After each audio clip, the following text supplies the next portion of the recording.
सभी साथियों को मेरा नमस्कार और 79 स्वतंत्रता दिवस की सभी को बहुत बहुत बधाई एवं शुभकामनाएं।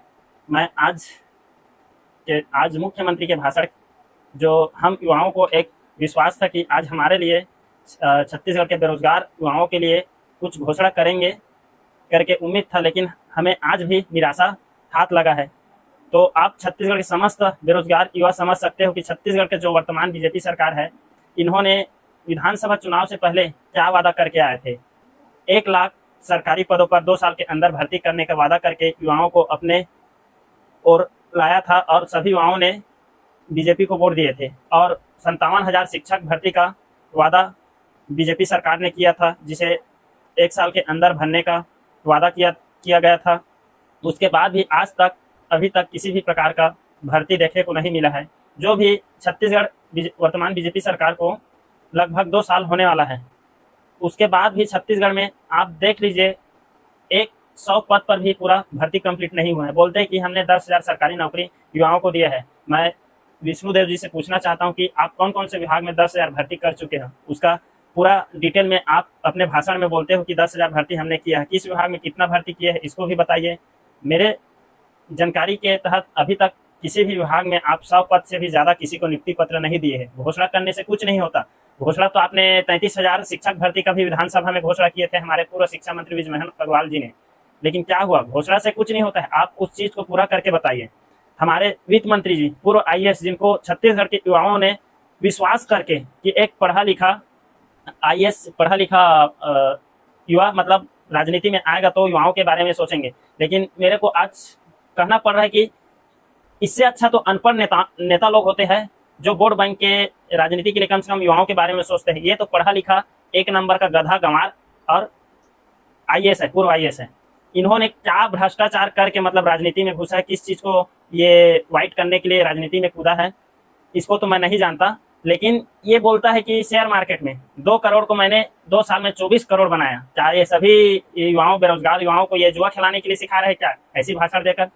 मैं पूछना चाहता हूँ कि चौधरी जी से, आपने चुनाव के पहले सभी कोचिंग सेंटरों में, बिलासपुर के हर कोचिंग सेंटरों में आकर युवाओं से वोट का भीख मांगे थे, एक बार बीजेपी का सरकार बना दीजिए। बनाने के बाद युवाओं के लिए कैलेंडर बनाकर भर्ती करेंगे। क्या कैलेंडर बनाए? कैलेंडर में क्या भर्ती है? आपके 2 साल के कैलेंडर में कितना वैकेंसियों पर भर्ती हो रहा है? सही समय पे आप भर्ती ले रहे हो, बताइए तो। एसआई का फॉर्म भरा है, कितना दिन हो गया? उसका अता पता नहीं है, ना लिखित पेपर का ना फिजिकल का। आप बस वो पुराना जो एसआई भर्ती हुआ था ना, जिसमें भ्रष्टाचार किए होंगे, उनको दबाने के लिए बस नया एसआई का पद निकाल दिया 341 पद पे। लेकिन उसके बारे में, उसके भर्ती के आगे प्रोसेस के बारे में अभी तक किसी प्रकार का आया नहीं है अपडेट। इसी तरह आपने युवाओं के रोजगार के बारे में भाषण देते हर जगह कि हमने कांग्रेस सरकार से कई गुना 3 गुना भर्ती करेंगे।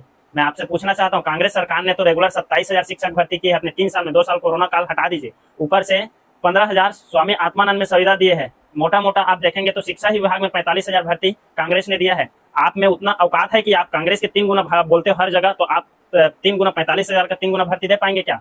1,35,000 आप शिक्षा विभाग में भर्ती दे पाएंगे क्या? मैं पूछना चाहता हूँ। अरे आप तो पूर्ववर्ती सरकार का निकाले हुए सहायक शिक्षक का भर्ती जो 6वां लिस्ट लेना था, जिसमें हाई कोर्ट सुप्रीम कोर्ट ने भी स्पष्ट आदेश दिया था, जिसमें 2621 पद में बीएड को बर्खास्त करके डीएड वाले को लेने के लिए बोले थे। लेकिन आपने सिर्फ एक लिस्ट निकाले, 1299 को नियुक्ति दिए और अभी भी 1316 पद अभी भी उसमें बचा है। लेकिन आप डीपीआई को सिर्फ गुलाम बनाकर, नेताओं के गुलाम बनाकर रखे हो। डीपीआई बोलते हैं कि सरकार लेना नहीं चाहते, इसलिए हम 6वां लिस्ट नहीं निकाल रहे हैं और युवाओं को रोजगार देने की बात करते हैं। पुराना जो भर्ती है उसको तो पहले कंप्लीट कीजिए, उसके बाद नया भर्ती निकालेंगे। और युवाओं को जो डीएड बीएड करके लाखों युवा डीएड बीएड करके आज शिक्षक भर्ती का इंतजार कर रहे हैं। क्या आप पुराना भर्ती क्लियर नहीं किए हो तो सिर्फ गुमराह करने के लिए बार बार 5,000 शिक्षक भर्ती का आप घोषणा कर रहे हो हर जगह? अरे करना है 5,000 तो नोटिफिकेशन निकालिए, सीधा एग्जाम कैलेंडर निकालिए, उसका इस डेट को नोटिफिकेशन आएगा, इस डेट को एग्जाम होगा करके। युवाओं को गुमराह क्यों किया जा रहा है?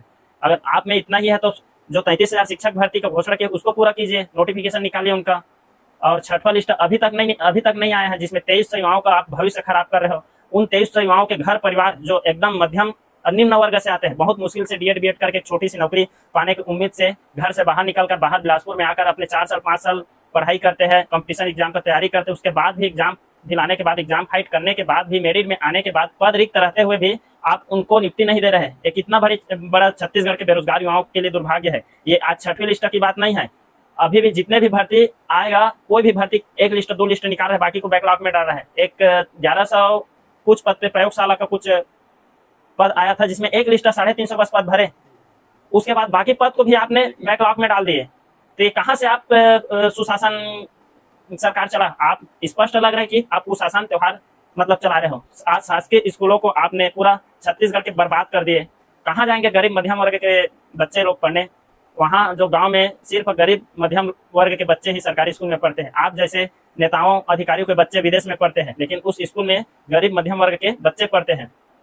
मैं पूछना चाहता हूँ, किस प्रकार की आप गुणवत्तापूर्ण शिक्षा लाना चाहते हैं युक्ति करके?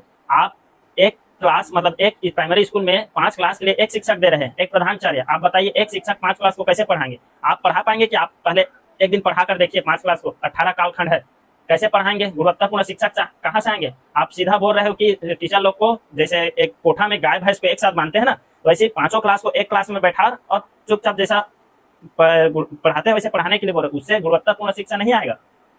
तो मैं छत्तीसगढ़ के वित्त मंत्री जी से निवेदन करना चाहता हूँ, आपने जो वादा किए हो उनको पूरा कीजिए और 33,000 शिक्षक भर्ती का नोटिफिकेशन जल्दी निकालिए। और छत्तीसगढ़ के समस्त बेरोजगार युवाओं को भी मैं बोलना चाहता हूँ, अपने हक के लड़ाई के लिए आप आगे आइए। ये सरकार ऐसा सरकार है, जब तक आप अपने हक के लिए नहीं लड़ेंगे तब तक आपको अपना हक नहीं मिलेगा। हमने नहीं बोला था 33,000 शिक्षक भर्ती का घोषणा करो, आपने खुद विधानसभा में घोषणा की और घोषणा वादा करके चुनाव जीते हो। और ये भी सब छत्तीसगढ़ के युवाओं को बोलना चाहता हूँ, जहां तक हर ग्राम पंचायत में 5 से 10 नॉर्मल DED BED वाले जो साथी है, अगर मेरे बात सुन रहे हैं तो आप लोग पूरा गांव में जाकर बीजेपी का करतूत को बताइए। ये आने वाली पीढ़ी जो सरकारी नौकरी कितना, हम गरीब मध्यम वर्ग के लिए सरकारी नौकरी कितना महत्वपूर्ण है हम जानते हैं। इन नेताओं को क्या पता? इनके बाल बच्चे तो बैठे बिठाए IAS IPS बन रहे हैं बिना एग्जाम के, हम तो एक छोटी सी जॉब के लिए। तो जितना भी DED BED अनभक्ति जो बीजेपी धर्म के निगेटिव चल रहे हैं ना, हिंदू मुस्लिम, वो अपने धर्म की चश्मा हटाइए और शिक्षा स्वास्थ्य और रोजगार पे बात कीजिए। आप बीजेपी नेताओं से शिक्षा स्वास्थ्य और रोजगार पे प्रश्न कीजिए। अगर देश को विकसित भारत विजन 2047 का बात करते हैं, जब शिक्षा स्वास्थ्य और रोजगार ही नहीं रहेगा तो कहाँ विकसित भारत बनेगा? आप देख लीजिएगा बड़े बड़े जैसे देश है, वहाँ सिर्फ शिक्षा के बदौलत, शिक्षा स्वास्थ्य के बदौलत उस देश विकसित हुआ है। तो हमारा भारत देश इस स्थिति में, जिस स्थिति में मतलब सरकारी स्कूल को, स्वास्थ्य को, रोजगार को बर्बाद किया जा रहा है, इस स्थिति में तो मुझे नहीं लगता कि विकसित भारत 2047 तक बनेगा। जो नेता 2047 का बात करता है, 2025 का नहीं बता पा रहे हो, क्या विकसित भारत 2047 का विजन बता पाएंगे? बस मैं इतना ही बोलना चाहता हूँ। और मेरा बात अगर सुन रहे हो तो मैं जो भी अधिकारी नेता लोग से निवेदन करना चाहता हूँ कि सहायक शिक्षक का जो पद बचा है 2300 पद, उसका भर्ती प्रक्रिया जल्दी कीजिए, क्योंकि उसमें 2300 अभ्यर्थी का नहीं, उसके हजारों माँ बाप भाई बहन पालक का उम्मीद जुड़ा है कि बच्चे नौकरी करेगा तो हमारा आर्थिक स्थिति सुधरेगा बोल के। अगर इन लोग के पास पैसा रहता तो बिजनेस करते, लेकिन कोई बिजनेस नहीं कर सकते क्योंकि बहुत गरीब घर से बिलोंग करते हैं, इसलिए छोटा मोटा पढ़ाई करके एक छोटा सा सरकारी जॉब को उम्मीद करते हैं। बस इतना ही बोलना चाहता हूँ। धन्यवाद।